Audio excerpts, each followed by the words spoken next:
Hello' everyone, মোৰ mini ব্লগলৈ আপোনালোক সকলোকে স্বাগতম জনাইছোঁ। আজি মোৰ ছোৱালীজনীৰ জন্মদিন।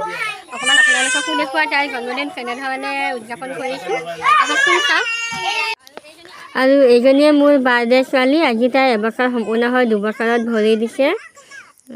কেনেকৈ ইমান ফটকৰে টাইমবোৰ পাৰ হৈছে গমেই নাপালোঁ। কেনেকুৱা হৈছে নাজানো, তথাপিও নিজে বনাবলৈ চেষ্টা কৰিছোঁ। এইবাৰ কিনিও অনা নাই দোকানৰ পৰা, এইবাৰ ঘৰতে বনাই লৈছোঁ মই নিজে।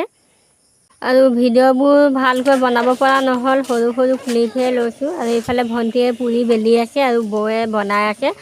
মই মটৰৰ চব্জি আৰু মাংস মই নিজে বনাই লৈছোঁ। বৌ আহিছিলে, বৌক ক'লোঁ আপুনি পুৰিকেইখন বনাই দিয়ক বুলি। বৌয়ে বনাই আছে, ভণ্টিয়ে বেলি আছে।